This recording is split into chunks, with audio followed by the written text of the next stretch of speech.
Today I'm going to present my ongoing work at Michigan Tech and to evaluate the mechanical and durability performance of recycled plastic rubber compound, and also using using the recycled tire steel fiber as reinforcement. The authors, including my PhD student Peifeng Shu and my previous PhD student currently affected in China, and myself from Michigan Tech. So first look at my presentation outline that including the study motivations and objective. I will first talk about the development of this waste plastic rubber compound modified mortars, and by including or not including the steel fiber reinforcement. Those steel fibers are also from the wasting tires. And we indicate these two types of samples as PRM, as the compound modified mortar samples, is plastic rubber compound modified mortar samples. And another type of mortar samples is called PRSRM. It is with the steel fiber reinforcement.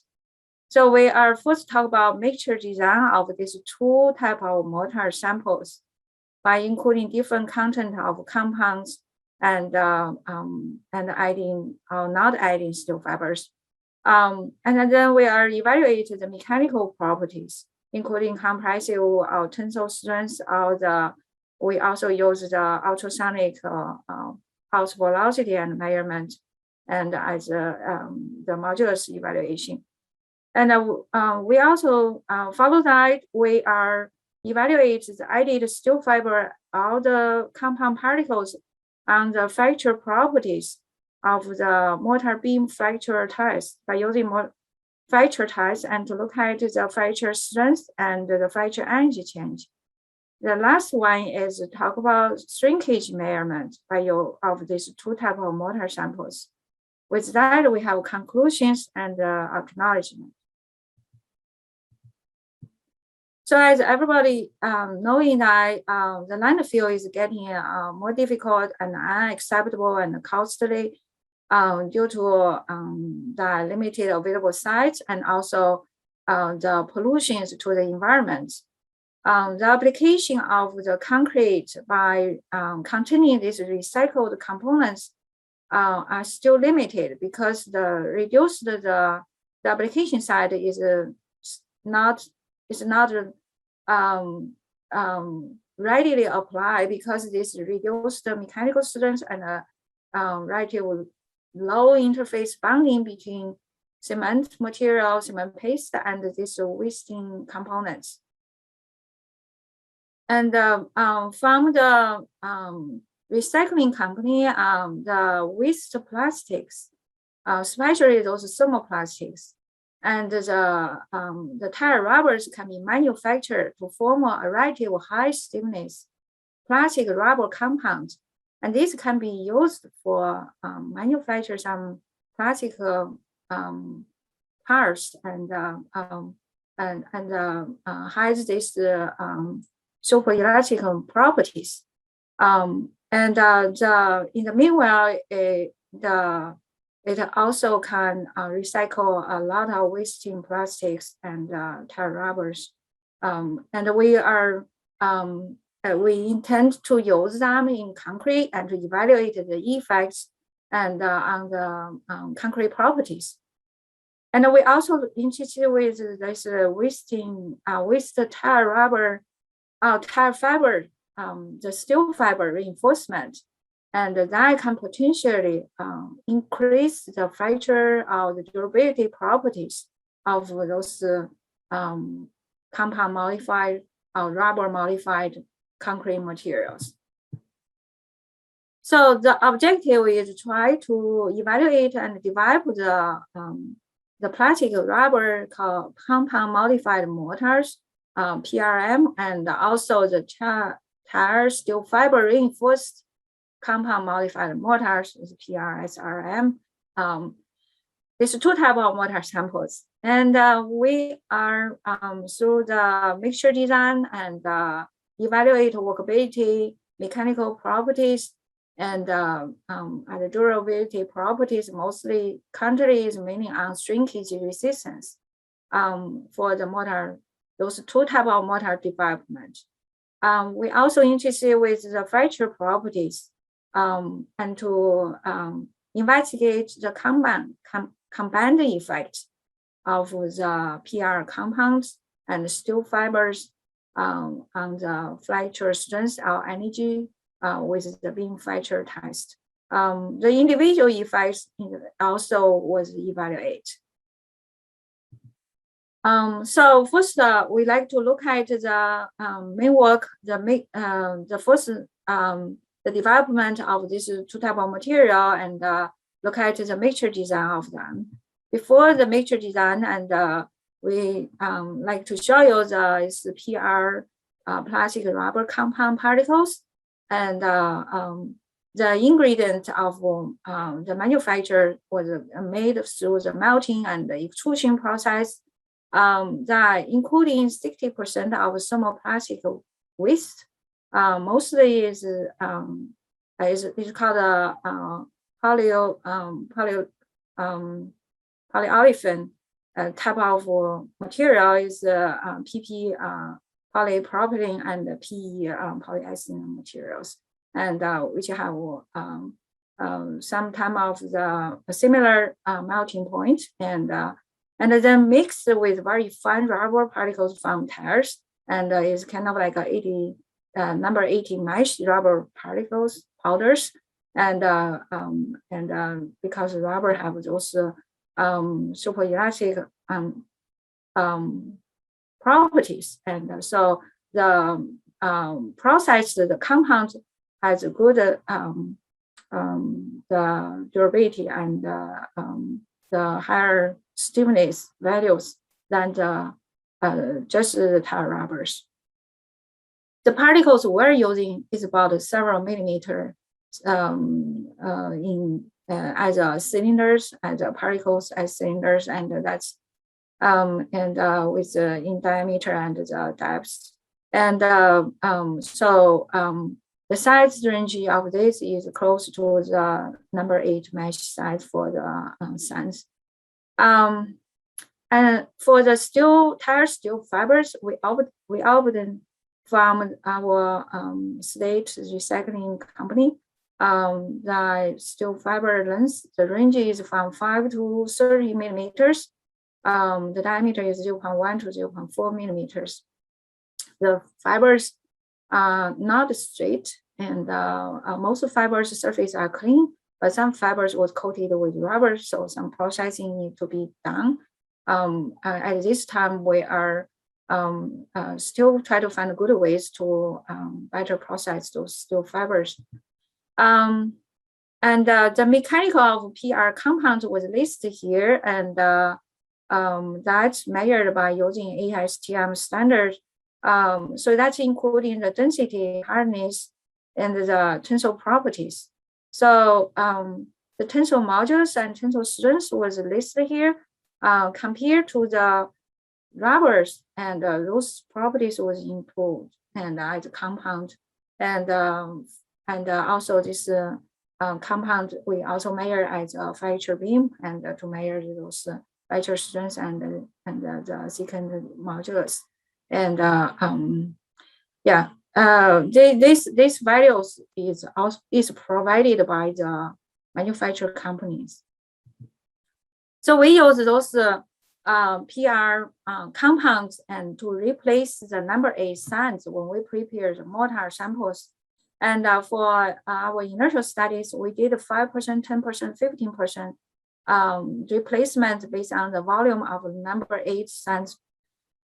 And we later on with the property, we found out that this replacement content is not high, it's kind of low, and so we also try to add like 50% and 100% replacement to look at the effects on the mechanical properties. Steel fiber, we use about 0.5% based on the mixture volume. The mixing process for the mortar was listed here, and for the mixture design of mortar samples, the proportional design was provided on these big tables. So first look at the control samples, which is without compound particles and the fibers. So it's a regular mortar and samples. And so we follow by that, we have 3 compound replacement, that 5%, 10%, 15%, and to replace number 8 sands with the compound particles.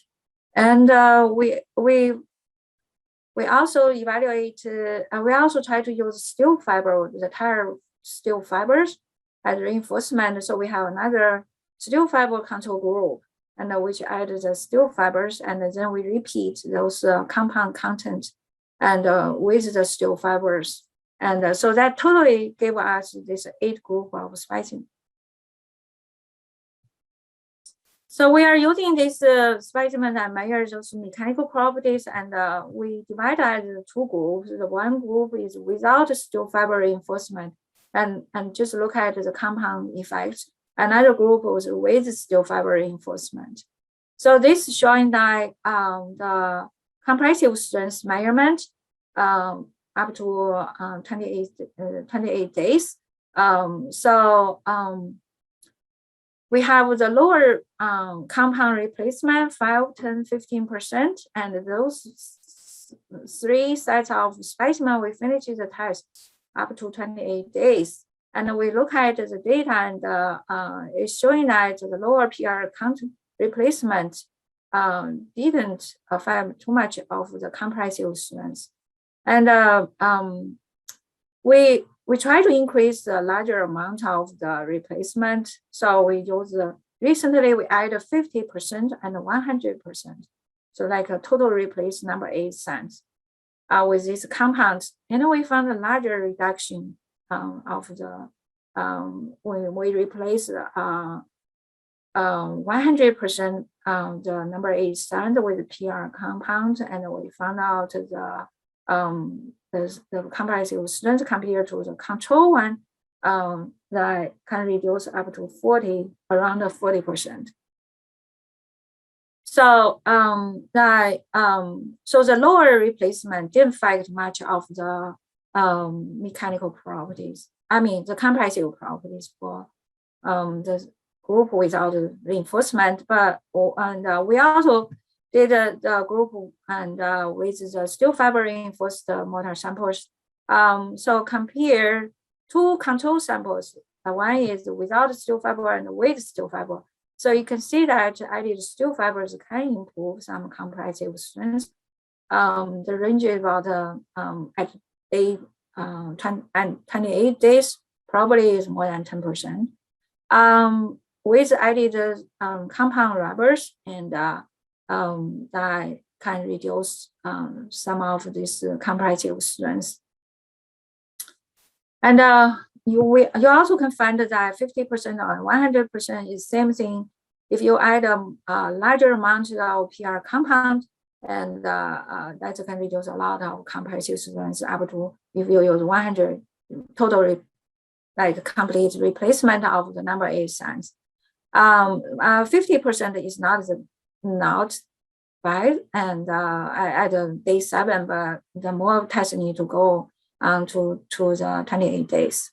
So we also evaluate the tensile strength, indirect tensile strength.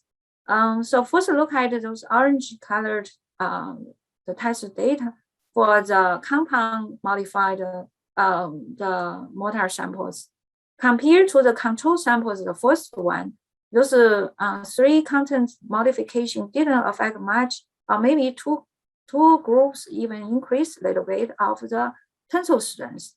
That's one thing can be shown is that we will show you later on the compound particles we got. It has porous microstructure, and that have a better surface bonding, and also that can contribute to some of tensile strength. Plus, itself has good tensile properties. So so that's the for the tensile the strength measurement. So compound can slightly increase a little bit of the tensile strength. Well, with steel fiber, the things is different. The steel fiber actually didn't increase the tensile strength. That is kind of like a surprising part, but we think about that steel fiber we're currently using is waste tire steel fiber. It's not straight, and also the surface bonding is not that good. So a lot of fiber just put out. So that's definitely the surface treatment need to be better conducted and for the later concrete work. 3 minutes left. The mechanical properties that also including this ultrasonic pulse velocity measurement. So the similar effect was shown here, similar as compressive strength. I'm not talking detail. And like 10% PR group have a better, slightly better effects. That's for the PR compound modified group.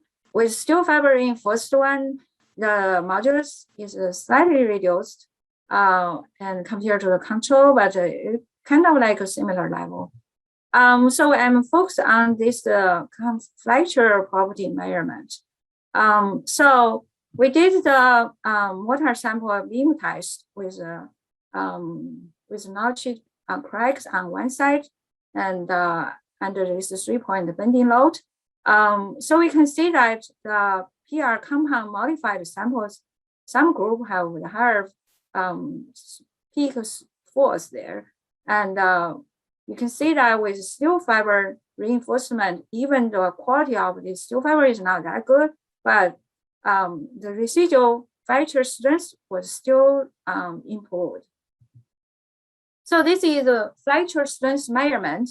So first, the column is control samples. So with added PR compound, the strength reduction is not that significant.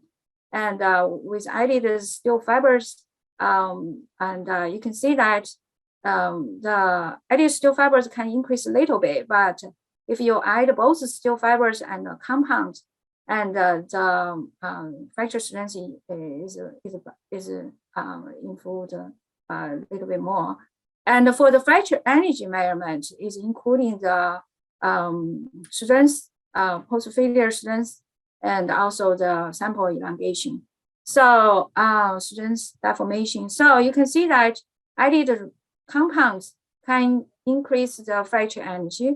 So the reason is that the compound has elastic deformation, super elastic behavior, so it can deform. So that's, and also this compound is relative, is compared to the pure rubber is relatively stiffer. And you can see that steel fiber reinforcement can improve the fracture energy, but with both compound and the steel fibers, fracture energy was improved much more. So that's the trends there. We also did a shrinkage measurement of this result. The sample was used to measure early time shrinkage deformation. We found out that normally for tire rubber modified specimens, because the tire is relatively softer, so shrinkage tend to be increased.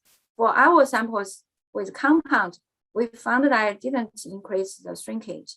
One possible reason, especially when we use a higher content, like a 50%, 100% replacement, we haven't finished the test we only did up to day 7.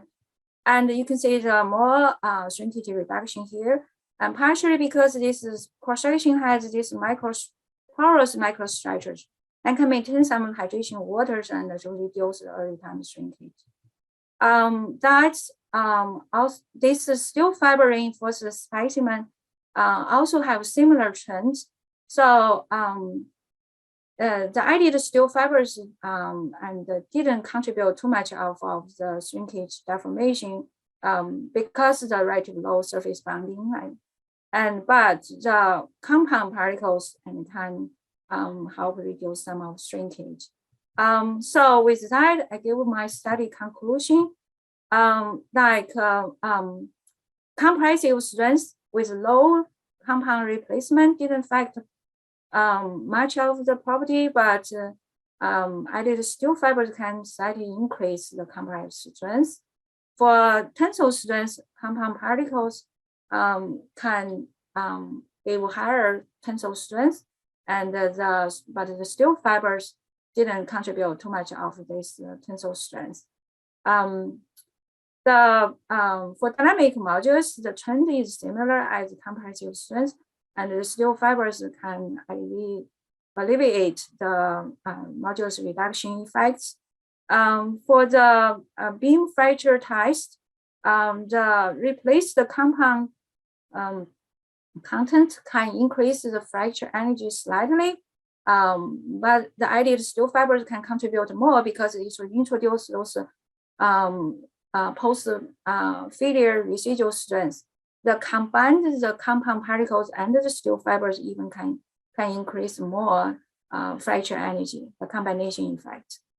The shrinkage deformation was reduced with added PR fibers because it's the porous structure and with maintain some hydration waters. That's the assumption there. And this project was supported by our state, the Michigan Eagle, and for using recycling material in concrete production.